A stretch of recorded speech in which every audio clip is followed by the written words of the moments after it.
शब्द सुने गए और वो हृदय में जाकर हमारी व्याकुलता पैदा कर दें। जैसे आज सुना कि तू देह नहीं, शुद्ध बुद्ध आत्म तत्व है, हर विकार इससे मिटाया जा सकता है। पर वो टिके कैसे? वो शब्द हमारे अंदर जाकर के टिके कैसे? तो कह रहे ये चार बातें जिनमें हैं, तो परमार्थ के शब्द अंदर गूंजने लगते हैं और उसका परिवर्तन कर देते हैं। सबसे पहले संत कृपा होती है, तभी वो शब्द हमको सुनने को मिलते हैं। कभी कभी ऐसा होता है कि पूर्ण भ्रष्ट आदमी के कान में भी जो भगवान के भजन में मगन संत जन हैं, उनकी जब बातें पड़ती तो जबरदस्ती उनका परिवर्तन कर देती है। उनका पावर जो भजन का है, कृपा का है गुरुजनों के, वो शब्द के साथ जाता है और जीव का परिवर्तन कर देता है। पर उससे आगे बढ़ने के लिए, जैसे देखा गया 4-6 महीने तो ठीक चला, हम फिर फिसल गए। वो उनके वचन का पावर आपको बिल्कुल नार की स्थिति से ऊपर उठाया था। अब आपको संभल के चलना पड़ेगा। ऐसा नहीं कि जीवन भर बस वो काम कर जाएगा, नहीं, एक बार आपको निकाल के अब फिर दलदल में गिरोगे जाके तुम मरो।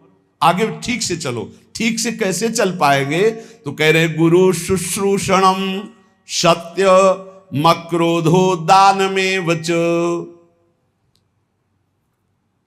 शिष्टाचार की यहां व्याख्या नहीं कर रहे गुरु शुश्रूषण, यहां कह रहे गुरुदेव को समर्पित होकर उनकी सेवा के द्वारा जो हमारे अंदर गंभीरता आती है, सहनशीलता आती है, भागवतिक सद्गुण आते हैं, वही हमको इस मलिन माया के आकर्षण से बचाते हैं। जब हम गुरु सेवा में, तो फिर ये प्रश्न आ जाता है कि क्या सबको कहाँ इतना टाइम है और गुरु को इतना टाइम कहाँ है कि सबकी सेवा ले? तो गुरु सेवा आज्ञा होती है, आज्ञा। ये जो सत्संग हो रहा है, ये जो एकांतिक हो रहा है, ये जो आपको उपदेश मिल रहे हैं, इनका पालन करना ही गुरु सेवा है। हाँ, प्रगट में अवसर मिल जाए किसी को कि कोई संत हैं, वो बीमार हैं, या वस्त्र धो देना है, औषधि दे देना है, भोजन दे देना है, ये बाह्य शरीर की सेवा है। आंतरिक गुरु सेवा है उनकी आज्ञा का, और ये सब कोई कर सकता है, आज्ञा पालन। कह रहे गुरु शुश्रूषणम, गुरु सेवा। इसीलिए शुद्ध ज्ञान प्रकाशित नहीं हो पाता, क्योंकि आज स्वयं सब गुरु बन जाते हैं। गुरु के अधीनता, गुरु सेवा, ये बहुत बहुत दुर्लभ बात है। धन्य है वो जो अपने गुरुजनों की आज्ञा में चलते हैं। नहीं, यहां सब प्रारंभ से ही मान के भोक्ता बन जाते हैं। प्रारंभ से ही गुरुगिरी हृदय में आ जाती कि मैं, वो बिगड़ गया। जब जीवन भर गुरुदेव की आज्ञा में रहा जाता है, तो उसके हृदय में गुरु तत्व स्वयं प्रकाशित हो जाता है। जब गुरु तत्व प्रकाशित हो जाता है, तो जानत तुम्हें हो जाए, उसमें फिर ब्रह्मविद ब्रह्मवि भवति, उसमें कोई फिर फर्क नहीं पड़ेगा। पहले महापुरुषों की सेवा में जीवन समर्पित किया जाता है। वेद का सार भाव है सत्य, और वो सत्य जागृत होता है गुरु सेवा परायण में। शास्त्र ज्ञान आपको हो जाएगा, मानते हैं आप प्रवचन कर सकते हो, लेकिन ब्रह्म बोध नहीं होगा। इसलिए वेद स्पष्ट कहता है, नायम आत्मा प्रवचनेन लभ्या न मेधया न बहुना श्रुतेन। ना प्रवचन करने वाले को आत्मबोध होता है, न बहुत सुनने वाले को आत्मबोध होता है, ना बहुत बुद्धिमान को होता है। बोले किसको होता है? बोले आत्मा जिसको वर्ण कर लेती है। आत्मा क्या? गुरुदेव। आत्मा हरिवंश, आचार्य गुरुदेव जिसको कृपा करके वर्ण कर लेते हैं, उसे ब्रह्म बोध हो जाता है। कृपा करके वर्ण, जो उनकी आज्ञा पे चलता है। भगवान श्री राम जी ने कहा कि वही मेरा सेवक है जो मेरे अनुशासन में रहे, मेरी आज्ञा पे रहे, आज्ञा का पालन करे, वही मेरा सेवक है। सेवक वही जो आज्ञा पालन करे, जो गुरु सेवा। और फिर कह रहे हैं सत्य। सत्य भगवान का नाम है। जो भगवान नाम जप करते हैं, जो सद आचरण करते हैं, शास्त्र विरुद्ध आचरण असद आचरण है, और शास्त्र के अनुकूल आचरण सद आचरण है। सद आचरण, सद भाषण, सदचिंतन उसे सत्य कहते हैं। जिसका वचन, कर्म और मन संकल्प विकल्प आदि सत्य के अंतर्गत करे वही सत्य है। और मक्रोधो, जब आपका साधन बनेगा तो आपको गुस्सा आने लगेगी, ये अनुभव की बात कह रहा हूं। जब ठीक साधन बनेगा तो बिल्कुल चिड़चिड़ाहट स्वभाव में आने लगेगी, असहनशीलता। बस इसी को समन कर जाना है सहनशीलता के द्वारा। थोड़ी सी भी बात सहन नहीं होती, वो एकदम क्रोध करने लगता है, क्योंकि उसके अंदर ऊर्जा शक्ति का संचार होता है, पावर बढ़ता है भजन से। और पावर बढ़ता है तो फिर नम्रता के द्वारा, सहनशीलता के द्वारा, तितिक्षा के द्वारा, क्षमा के द्वारा इस पावर को बचाया जाता है, पचाया जाता है, नहीं तो बहुत जल्दी क्षीण हो जाता है। आप देख लेना, सही भजन चल रहा है, ठीक आचरण है आपके, तो पहला दोष पैदा होगा ये असहनशीलता। अगर बात करें तो एक चिड़चिड़ाहट सी होगी, एक अच्छा नहीं लगेगा। जरा सा कोई गलती कर दे तो एकदम कड़वा स्वभाव, इसको शासन में ले। ये होता है, खुद अनुभव की बात कह रहा हूं, होता है। इसलिए कहा कि गुरुजनों की सेवा, सत्य आचरण, सत्य भाषण, सत्य विचार, और फिर कहा मक्रोध हो, अक्रोध, क्रोध ना करना। क्रोध के बहुत से आपके सामने उपाय भेजे जाएंगे जिससे आपको गुस्सा आ जाए, पर आप गुस्सा न कीजिएगा, नहीं तो आपका जो भागवतिक पावर बना है वो क्षय हो जाएगा। बाबा तो इतनी जोर की बात, उड़िया बाबा कहते हैं कि यदि क्षय करना है किसी को तो गुस्सा दिला दो, किसी के तप को क्षय करना है तो उसे गुस्सा दिला दो, और वो गुस्सा हो गया तो 1 महीने के भजन की ऊर्जा शक्ति क्षीण हो जाएगी। भजन तो नष्ट नहीं होता, लेकिन उससे जो अनुभूति होनी चाहिए वो नहीं होगी। सोचो, साल में 12 बार गुस्सा कर लिए तो बचा क्या आपके पास? इसलिए कौन सी दो रहा है, कहां अनुभूतियां हो रही? सहनशीलता के द्वारा क्रोध का त्याग कर दे, गुस्सा त्याग कर दे। बहुत जल्दी गुस्सा आती, और गुस्सा आते ही मन में प्रतिकूल चिंतन होने लगता है। भजन है और प्रतिकूल चिंतन हुआ, कहीं हो गया तो तुम्हारा भजन रुक जाएगा, तुम्हारा भजन का प्रभाव क्षीण हो जाएगा, आगे भजन की उन्नति नहीं होगी। इसलिए बहुत संभल के किसी से गुस्सा मत करो। और आएगा गुस्सा, माया ऐसे संयोग भेजेगी कि गुस्सा आ जाए, पक्का सहन कर जाओ। बहुत कठिन है सहन करना। अच्छा, आप जा रहे हो, कोई थूक दे आपके ऊपर, अरे 1 बार थूक दे, 2 बार थूक दे, 100 बार थूका एक नाथ जी के ऊपर।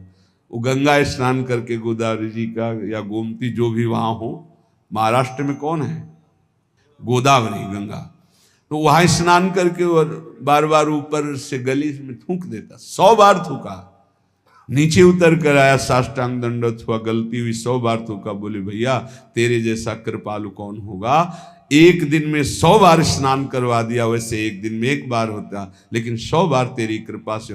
बिल्कुल गुस्सा नहीं आया। कुछ लोगों ने तो पैसा दे के एक आदमी को लगाया, एक पंडित जी थे, उनसे कहा कि अगर आप एक नाथ जी को गुस्सा दिला दें तो इतनी आपको मुद्रा दे देंगे। घर गए तो अतिथि आए, उन्होंने सम्मान किया। जब उनकी पत्नी परोसने लगी तो पीठ में चढ़ गए, कुछ तो गुस्सा आएगा इनको। तो उनका बहुत संभाल के देखो, पीठ से गिरने ना पावे, इनको कोई कष्ट ना होने पावे, संभाल के। पत्नी का हम पहले से सावधान है, आप चिंता मत करो। तो उन्होंने सोचा ये तो फिर भी क्रोध, कितना उन्होंने उपद्रव किया। जब उपद्रव से बिल्कुल गुस्सा नहीं तो उनका थोड़ा गुस्सा हो जाते तो मुझे वो इतनी मुद्रा देकर भेजा गया। बोले भैया क्षमा करो, पहले बता देते कि हम मुद्रा के कारण आए हैं तो हम थोड़ी गुस्सा दिखा देते, जिससे तुम्हें मुद्रा मिल जाती। क्रोध नाम की चीज नहीं। जिन महापुरुषों ने भगवत साक्षात्कार किया, अक्रोध रहे हो, क्रोध नहीं। क्रोध होने से तप क्षीण हो जाता है। क्रोध बिल्कुल नहीं करना चाहिए, पर ध्यान रखना, जब क्रोध दिलाया जाए उस समय ये ध्यान रहे कि हमारे सामने प्रश्न उपस्थित किया गया कि हमें क्रोध नहीं करना है, और ये क्रोध कराएगा तो बच सकते हो, लेकिन उस समय माया आपको ये याद नहीं रहने देगी। उस समय फिर आपको गुस्सा आ ही जाएगा, पक्का आ जाएगा। क्रोध दिलाने वाली लीला आपके सामने साधकों को प्राय होती रहती है। अगल बगल से, आसपास से कहीं गुस्सा नहीं करना, शांति से निर्णय करो। तुम्हारी परीक्षा हो रही, तुमको सहनशील बनकर आगे बढ़ना है। और फिर दान में उचर, ये सबके अंदर होना चाहिए। देत लेत मन शंकन धरे, बल अनुमान सदा हित करे। दूसरों को अभय दान से बढ़कर के कोई दान नहीं है, ये सबको ही दे सकता है, सबको करना चाहिए। किसी भी जीव को मन से, वचन से, कर्म से हमारे द्वारा दुख ना पहुंचे, ये सबसे बड़ा दान है, अभय दान इसे कहते हैं। और इस अभय दान को पूर्ण निर्भयता में बदलने के लिए नाम दान है, इससे बढ़कर और कोई दान नहीं। नाम दान, किसी को भी नाम सुनाना। राधा राधा जब हम जोर जोर से बोलते जय जय श्री राधे श्याम, तो सबके कानों में नाम पड़ता है और उस नाम का हमें पुण्य मिलता है, हमारा भजन आगे बढ़ता है। इसलिए जोर जोर से नाम कीर्तन हो रहा है, जहां से आप गुजर रहे हो वहां। और जब कभी कहीं भी बैठे हो, बातचीत हो, तो बीच बीच में अभ्यास बना लो। राधा, अच्छा राधा राधा राधा राधा, अच्छा ऐसे बात करना सीखो। है ऐसे अपने मुरारी भाई हैं, वो जब बात करें राधा राधा राधा राधा, हमें बहुत अच्छा लगता है शुरू से। ये नहीं कि आज से, शुरू से ना, जब कोई बात विनोद की हुई या कोई भी बात हुई या कोई आश्चर्यमय बात, राधा राधा राधा, ये बहुत अच्छा स्वभाव है। हमें लगता है सबको बनाना चाहिए, सत्संग में नहीं, बीच में। हाँ, अब सब शुरू हो गए राधा बीच में, तो ऐसे नहीं। वो जब बात परस्पर हो रही हो तब उस समय राधा राधा, बहुत मंगल। हम उपासक से बात अगर कभी करते तो यही देखते हैं इसने कितनी बार नाम जपा, कितनी बार नाम लिया। प्रारंभ में नाम बोला, एक बार तो नाम आना चाहिए। हनुमान जी विभीषण जी को सौभाग्य क्यों प्रदान कर रहे हैं? अंदर से आवाज आई, राम राम राम नाम तेहि सुमिरन कीन्हा, हृदय हरसि कपि सज्जन चीन्हा, ये सन हठ करी हो पहचानी, साधु ते होय न कारज हानि। ये साधु है। अभ्यास बनाओ, नाम उच्चारण, बात शुरू करने के पहले नाम उच्चारण बहुत मंगलमयी बात है। दूसरों को नाम सुना दिया, इससे बड़ा कोई दान नहीं। ये चार बातें जिसके जीवन में है वो अपने भजन को बढ़ाएगा, भजन को बचाएगा और भजन को पचा लेगा। गुरु आज्ञा में रहना, सत्य क्रिया, सत्य विचार, सत्य भाषण और क्रोध ना करना, और दूसरों को अभय दान देना, भगवान नाम सुनाना। ये चार बातें बहुत जोर की, जिसमें जीव का परम कल्याण हो जाता है। वेद का सार है सत्य, सत्य का सार है जितेंद्रियता, और जितेंद्रियता का सार है त्याग, वैराग्य उपरति। त्याग, भोगों की इच्छा पर भोगूंगा नहीं क्योंकि भगवत प्राप्ति करनी। वैराग्य, भोगने की इच्छा ही नहीं रही। उपरति, भोग ही है, ऐसी वृत्ति ही खत्म हो गई।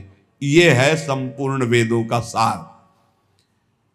जो न्याय युक्त कार्य हो, जिसको महापुरुषों ने किया है, जिसका विधान किया, वही कार्य किया जाए, मनमानी कोई कार्य ना किया जाए। यदि मनमानी कार्य किया गया तो उससे लाभ नहीं होगा। आजकल बहुत मनमानी हो रही, बहुत मनमानी। कोई किसी का, ना तो निगमागम शासन स्वीकार किया जा रहा है, वेद का शासन, और ना वेदज्ञ महापुरुषों का शासन स्वीकार किया जा रहा है। सब मनमानी करने में स्वतंत्र हैं। गुरु बस इस बात का कि तुम मंत्र हमें दो, हम 50 को और देते हैं, बस इस बात के लिए गुरु मंत्र दिया, उसका साक्षात्कार किया, इसके लिए नहीं। इसके लिए तो गुरु की अधीनता स्वीकार करनी पड़ेगी। कह रहे कि यत् करोत्यशुभम कर्म शुभम वा यदि सत्तम, अवश्यम तत्समाप्नोति पुरुषो नात्र संशयः। होश में तुम जो कर्म करोगे, शुभ या अशुभ, तुम्हें भोगना पड़ेगा, कोई मिटा दे ऐसा समर्थ नहीं है। देख लो भाई,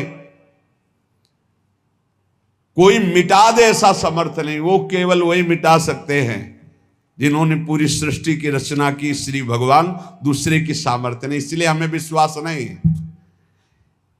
ये इसलिए बता रहे, कह रहे यद करो त्यशुभम कर्म शुभम वा यदि सत्तमम अवश्यम तत्समाप्नोति पुरुषो नात्र संशया।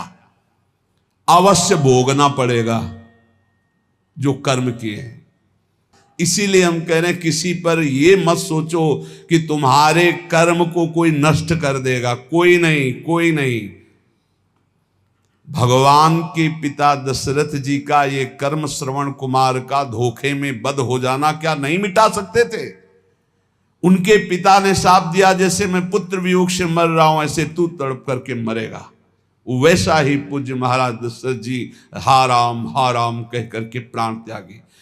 इसलिए बहुत होश में अगर गलत कर्म करोगे तो उसको भोगना पड़ेगा। और ये भ्रम छोड़ दो कि कोई तुम्हारे दान पुण्य सेव संतरा देने करके तुम कोई जंतुर अंतुर बंधवा कर अपने पाप कर्म को मिटा दोगे। मुझे समझ में नहीं आता, क्योंकि हमारा शास्त्र ऐसा नहीं कहता। बड़े बड़े महापुरुषों को भोगना पड़ा है, और उनकी तो बात क्या, जो ईश्वर कोटि के है, फिर साधारण को ऐसे मिटा सकते हैं।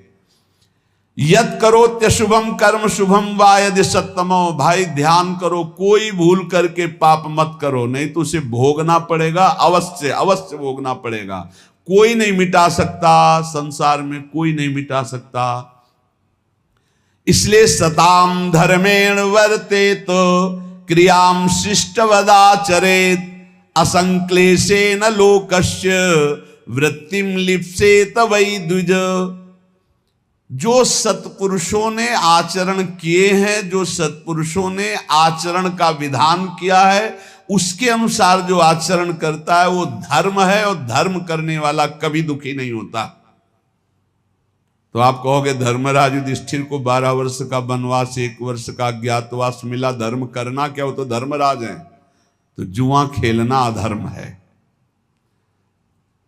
उपहास करना किसी का अधर्म है, किसी को नीचा दिखाना अधर्म है, अधर्मियों की सभा में बैठना अधर्म है। कई तरह की बातों का अधर्म होता है। जान रहे हैं कि महाराज धृतराष्ट्र इस समय अधर्म से युक्त हैं, तो उनकी आज्ञा का पालन नहीं करना चाहिए। जान रहे हैं कि छल कपट अधर्मी शकुनी है, पासा वो चल रहा है, जीत उनकी हो रही, खुला अधर्म, खुला अधर्म का खेल हो रहा, कैसे स्वीकार कर लिया। और द्वित कीड़ा अधर्म है, मदिरा पीना, व्यभिचार करना, मांस खाना, द्वित कीड़ा करना, ये सब एक लाइन में रखा गया है। इसीलिए महाराज को 12 वर्ष का वनवास, 1 वर्ष का अज्ञातवास भोगना पड़ा। सत्पुरुषों द्वारा पालित धर्म के अनुसार बर्ताव करे। जो संत पुरुष आचरण करने का विधान करते हैं, शास्त्र विधान करता है, वैसे ही कभी दुख नहीं मिलेगा। ध्यान रखना, अधर्म करने पर ही दुख का परिणाम भोगना पड़ता है। ये जो हमारे नाना प्रकार के शारीरिक मानसिक क्लेश हैं, ये हमारे पाप कर्म का परिणाम है। भली भांति कोई भी कर्म करने के पहले विचार करो, तो अंदर से सबके भगवान सदगुरु रूप में बैठकर उत्तर देते हैं कि तुम गलत करने जा रहे हो, मत करना। दूसरे लोगों के किए हुए कर्म को देखकर मत करो। बहुत लोग ऐसा करते हैं। अब तो सब नरक जाएंगे, तुम भी जाओगे क्या? तुम सत्संगी हो, तुम्हारा विवेक जागृत होना चाहिए। सब अगर 1000 लोग हैं, 1000 गलत कर रहे हैं, तो एक सही चलो तुम अपने मार्ग पे, 1000 का अनुसरण नहीं करना। जीवन निर्वाह के लिए ऐसी वृत्ति अपनाओ जो धर्म पूर्वक हो, तो तुम सुखी रहोगे, तुम्हारा परिवार सुखी रहेगा। सब तरह से सावधान रहो कि तुम्हारे घर में अधर्म का 1 रुपया ना आने पावे। सावधान रहो। जैसे कुछ लोगों की मान्यता है कि संत जन अधर्म पचा सकते हैं। भीष्म पितामह जैसा महात्मा कोई होगा, 12 वैष्णवाचार्यों में है भीष्म जी, और अखंड बाल ब्रह्मचारी, और अखंड चिंतन करने वाले भगवान का। और दुर्योधन का अन्न खाया, उन्होंने स्वीकार किया, बताया द्रौपदी को कि उस समय मेरी बुद्धि निर्णय करने में असमर्थ थी क्योंकि मैं दुर्योधन का अन्न खाया था। अगर अधर्म का रुपया चला जाए तो महात्मा की भी बुद्धि को कमजोर कर दे, भ्रष्ट कर दे, फिर गृहस्थों की बात क्या। अधर्म के धन से बचना चाहिए। अधर्म का अन्न जो है वो बहुत हानिकारक है, इसलिए गृहस्थी में ये लोग सोचते रुपया आना चाहिए, चाहे जैसे आवे। फिर जो रुपया आया 1 लाख, और फिर घर में जो 10 लाख निकालने का वो बनाएगा हिसाब किताब। अमुक को ये रोग हो गया, अमुक जब ये नष्ट हो गया, अमुक ये हानि हो गई। इसलिए हमारा शास्त्र कहता है सर्वोपायस्तु लोभस्य, सब उपाय करो कि लोभ से कोई अधर्म का धन ना आ जाए तुम्हारे घर में, सावधान रहना। कितने पवित्र होते हैं पुराने लोगों के विचार। हमने देखा है एक बार 100 रुपया का अन्न बिका और 110 रुपया आ गए। अब सोचो 100 रुपया का अन्न और 10 रुपया आ गए तो काफी लाभ की बात है। लेकिन जब वहां गिना गया घर में और 110 आया तो जो घर के मालिक थे उन्होंने कहा बिल्कुल इसी क्षण जाओ और ये पूरा रुपया उनको दिखाओ कि इसमें 10 का एक नोट ज्यादा था, ये 100 देखो है, आपने रुपए दिए, हमारा 100 का अन्न बिका, 10 वापस करके आओ। 10 वापस करके जब आए तब धर्मात्मा पुरुष के घर में ही भगवत भजन सुख शांति किस तरह की, भले अर्थ की अव्यवस्था हो लेकिन धर्म की व्यवस्था एक अद्भुत शांति, एक अद्भुत सुख प्रदान करती। नमक रोटी खाओगे चैन से सोओगे।